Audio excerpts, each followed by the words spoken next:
think the question is agreed by a majority of the members present. I declare the motion passed. Members' motions.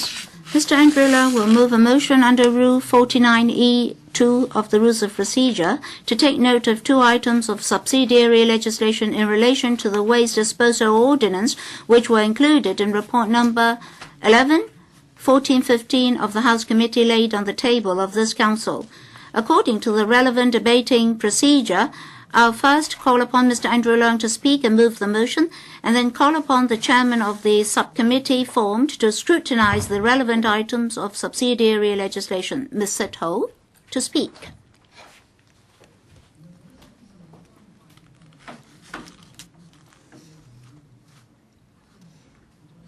To be followed by other members.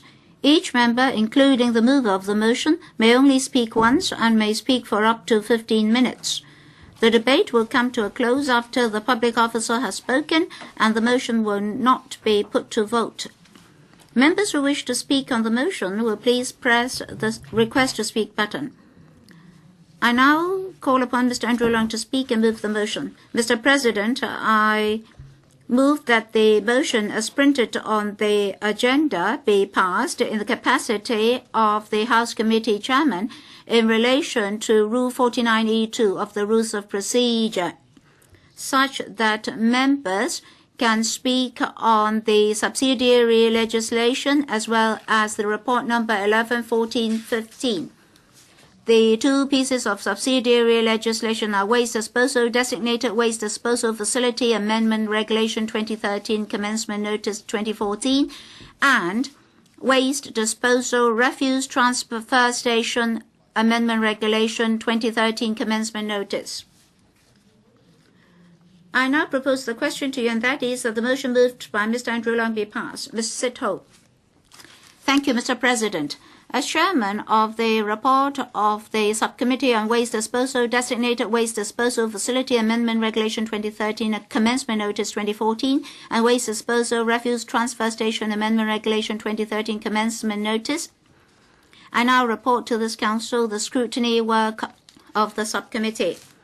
To solve the environmental problems of the Southeast New Territories landfill, the administration tabled in this Council on the 12th of December 2013 the Waste Disposal Designated Waste Disposal Facility Amendment Regulation 2013 and the Waste Disposal Refuse Transfer Station Amendment Regulation 2013.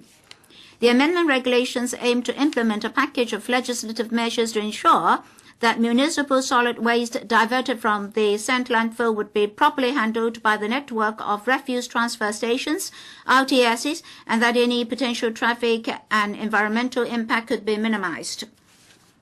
Besides, starting from the 1st of March 2015, or to implement the relevant provisions of the amendment regulations, the administration tabled two commencement notices in this Council on the 17th of December 2014. To stipulate that with effect from the 1st of April 2015, RCVs entering a specified landfill or RTS are to be equipped with a metal tailgate cover and a wastewater sump tank. And the Director of Environmental Protection will be able to conduct compliance checks on such RCVs. And starting from the 1st of March 2015, Sha Tin Transfer Station will be open for use by private waste collectors, and the charges prescribed for the RTSs in Sha Tin Island East and Island West, as specified by the Waste Disposal Refuse Transfer Station Amendment Regulation 2013, shall take effect on the same day. The subcommittee held one meeting to study the two commencement notices and had no objection to the contents therein.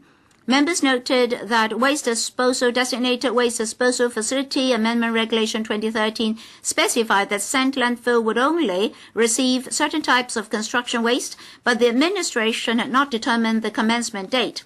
Members urged the administration to implement as soon as possible the provision for Saint landfill to receive construction waste only and ensure the waste collection trader has enough time to adapt to the use of other RTSs for the handling of MSWs, rerouting of RCVs, and discussion with service users the amendment of contract terms for waste collection service contracts. The administration advised that given the progress of related ancillary measures, the provision for the sand landfill to receive only construction waste may take effect from the end of this year.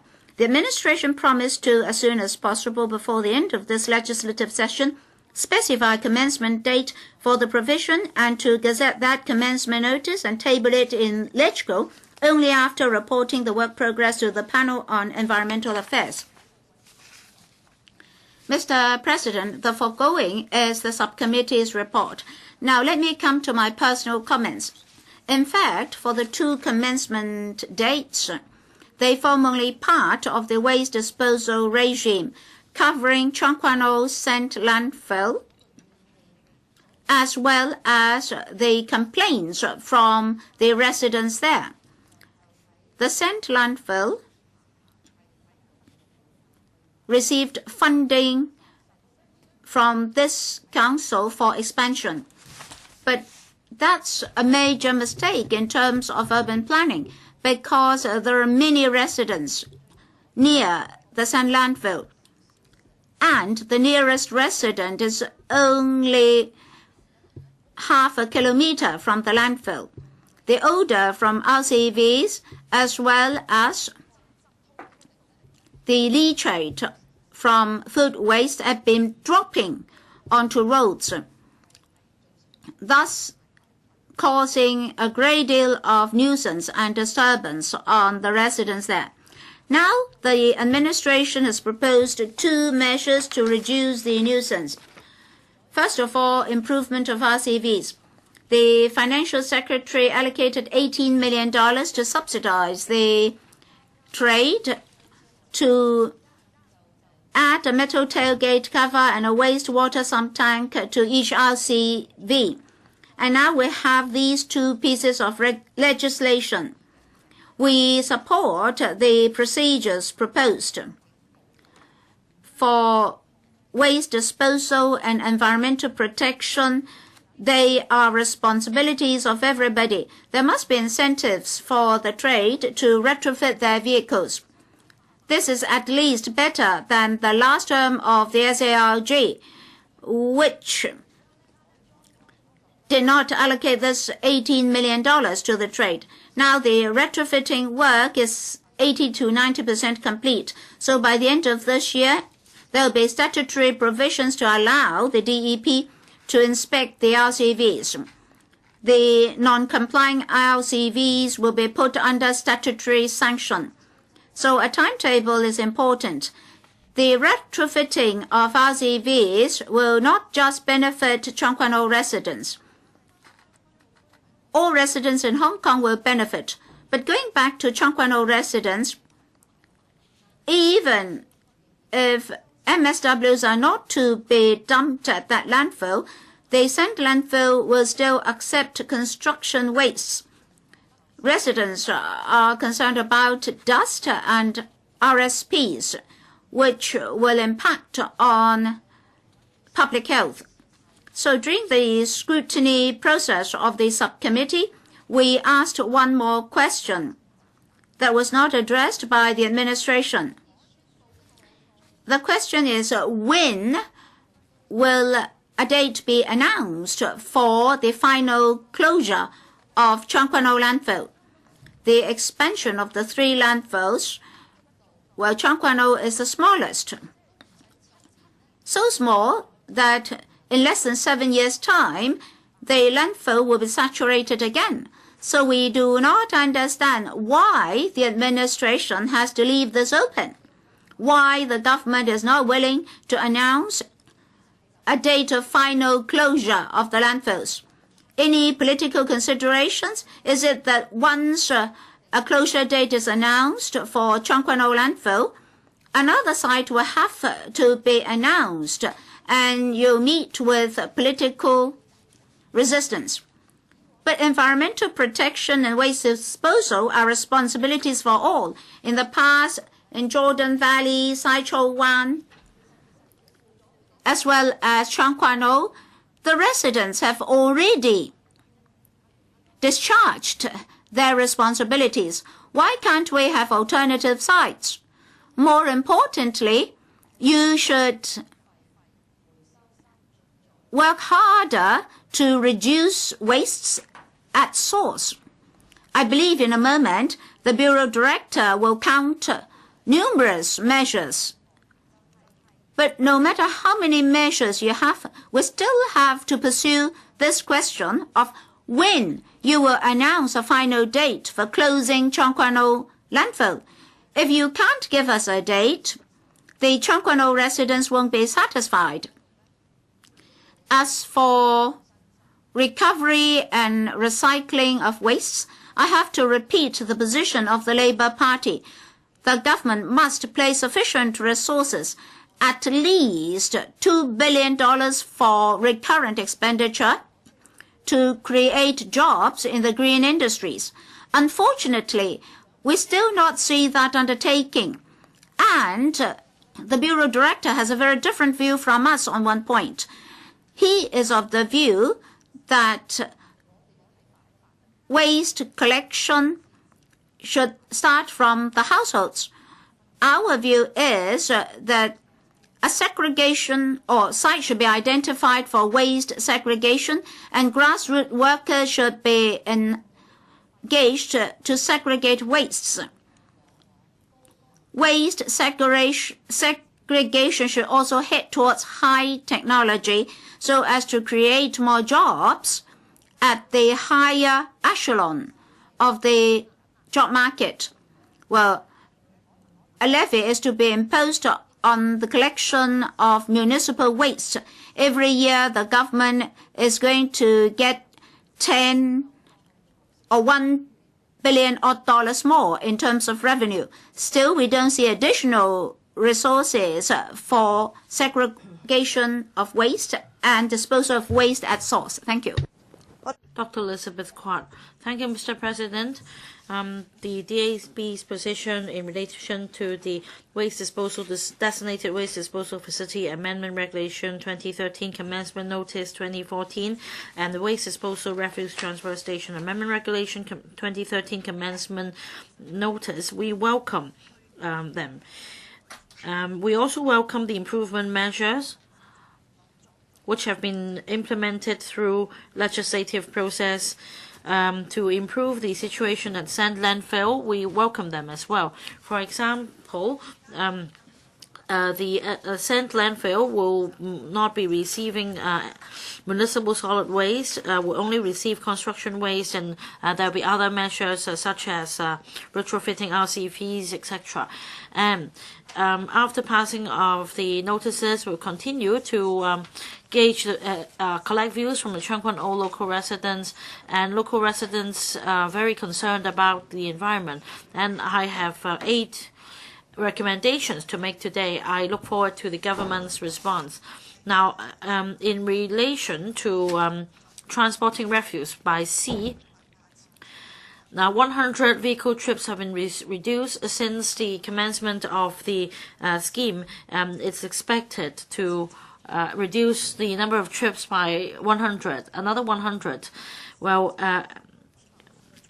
anyway, for heavy vehicles plying Wangpo Road and the landfill in Area 137, there are still many of them. I hope that the government could find more routes to transport waste by sea.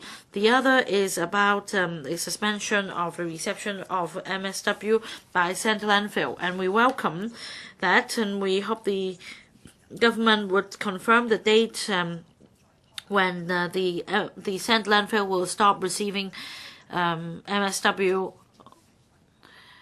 because when it is still in operation, the Cheung Kwan O residents will still be subject to the smell and fly tipping activities. That's number 3.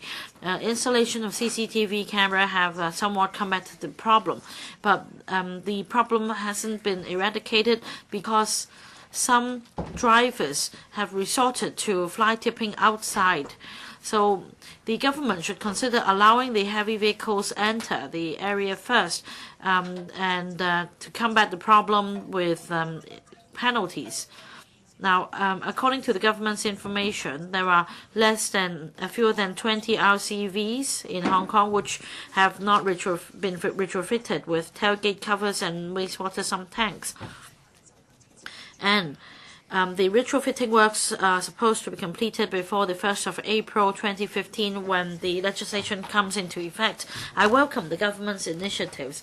The leachate problem and the dripping problem caused by LCVs in the past could be resolved, but it is questionable whether the tailgate covers would be used when the LCVs are traveling on the road, because as we see it, not all have really fastened tight the covers.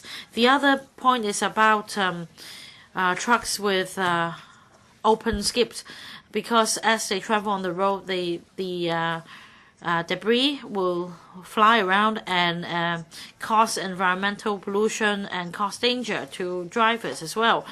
According to some drivers, they are required, because of the free-flying debris, they need to change their windscreen every year, and this should also be addressed. Point number 5, about waste diversion plan. I hope the government will, in near future, maintain close liaison with the sector so as to understand their concerns over waste diversion and the distribution, because this diversion plan affects many stakeholders, and the government is therefore responsible for coordinating matters and understanding the difficulties of industry practitioners, so that when the sand landfill no longer takes a MSW from LCVs, there could be fewer problems. And it is believed that other RTS will have a heavier burden once the diversion plan is in place, so that there should be more resources for refuse transfer stations, so that the MSW transferred or diverted to RTS will not cause extra environmental or traffic burden. Next, about the level of hygiene along 1.Po Road. There are a number of cleaning actions every day along 1.Po Road, but the result is not satisfactory. According to local residents, refuse is swept from one side to the other, back and forth, and the government should therefore step up monitoring to ensure effectiveness of the policy. Next, about overloaded trucks on 1.Po Road and the problem of tripping. We hope the government could step up monitoring along the road, and with the coordinated effort of departments, it is hoped that enforcement action could be stepped up to ensure road users' safety. Finally, number 8, it is hoped that the government could rename the sand landfill to reflect its new function, to change the negative image perceived of the public on Cheung Kwan O landfill. This is, I hope, the last extension of Cheung Kwan O landfill, and I hope the government will not do less in terms of reducing waste at source because of the passage of the 3 landfill extensions and 1 incinerator proposal. We hope that the government will help residents in Cheung Kwan O who are affected by sand landfill, especially those living in Lohas Park. Ms. Lam Li Lau. Mr. President, I thank Ms. Sito for doing a lot of follow-up work since she is the chairman of the subcommittee on the commencement notice in respect of the waste disposal facilities.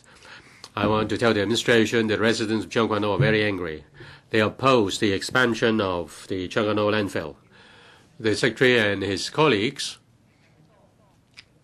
should go to Cheung Kwan O and listen to the views of the people. But I support the 2 measures and the notices concerning the RCVs. They can be retrofitted with the facilities within the year, so that when they go to the landfill, there will not be any dropping of refuse. Sometimes even a whole mattress was dropped onto the road. If you ask Lohas Park and also the nearby housing estates, the residents are really angry. Now the administration says that they would close the landfill, but there is no end date to that. According to them, the officials, it seems that they're not going to close the landfill. You just stop these many waste from getting into the landfill. That, of course, is necessary. It's not that the administration is giving them a favor. It's that the administration has made a serious mistake in planning. A landfill is placed very closely to residential developments. The Sai Kung District Council discussed the matter for a very long time, did this and did that, and finally they got that so-called electronic nose. In fact, you don't need electronic noses. There are so many human noses. Nobody dare to deny the odor, and they just deny that the odor comes from the landfill. If you live there, you find the place very smelly. That's really a serious problem. The administration has to deal with that. They will say they will get a group of people and get the electronic nose to find out the problem, where the problem is. So far, after spending so much time getting the electronic noses, they still have the odor problem. It's the so-called 1.Mo road, or environmental protection road, or green road. What is there to speak of as far as environmental protection is concerned is dusty all the time. They say they will wash the street several times a day, but now they've never washed the street. There are hundreds or thousands of refuse collection vehicles passing through the so-called environmental protection road, the green road, and it's dusty all the time. Even if you clean the road 100 times a day, it can't solve the problem. You must give them an end date. It will be closed. When will it be? Will that be there ad infinitum? I want to ask you, when will it be? When will the closing date? And you need to retrofit all the LCVs so that the refuse will not be dropped everywhere, and the leachate will not be spread everywhere, making the places filthy. You should have done it many years before. We asked you just to cover the goods vehicles so that the spanners, the goods will not be dropped onto the street, but the administration refuses to do so. Now they've done it. They have started to deal with the LCVs. That is only one step. When will you accept waste only? Now you say you will do a gazettal. I hope you will do it soon. Otherwise, there will be another big row. The residents of Zhangguanou hope. The residents hope the administration will tell them when will be the end date of their suffering. Now you say you know it beforehand. You move in. But we know that the landfill will be closed. So you really need to face the music. You cannot say that's something brought onto you by the previous session of the government, but by the previous term of the government. But since you are the government, you have to deal with that. I support the notices. The administration has to go to the people, talk to them, and then how to find ways to stop, to reduce the use of trucks and LCVs on the roads in Zhangguanou, and also reduce the odor so as to improve people's quality of living. And you should tell them when the nightmare will end. Thank you. Does any other member wish to speak?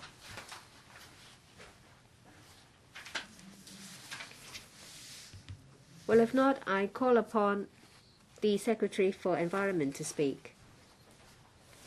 Mr. President, I thank the members who have spoken in relation to the two regulations, amendment regulations, commencement notice. We are fully prepared to implement the regulations, that is, to open the STTS Sha Tin transfer station for private contractors to use, to lower the fees of some transfer stations, and 2, require RCVs to be retrofitted with certain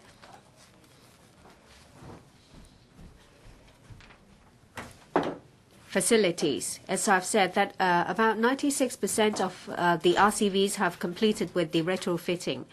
And I believe that these measures will ensure that the designated landfill with a specific waste can be implemented. I'd like to thank the subcommittee led by Ms. Sito for expeditiously completing the scrutiny, and very constructive advice has been given to the administration, and I'm grateful to the subcommittee for its support to the amendments and also the commencement date for the 2 regulations. As to members' concerns about the waste management related measures, in particular, how the flow chart can be such that that would minimize the impact on the environment, we will try our best to do so. These are my remarks. And in accordance with Rule 49E9 of the Rules of Procedure, I will not put any question on the motion.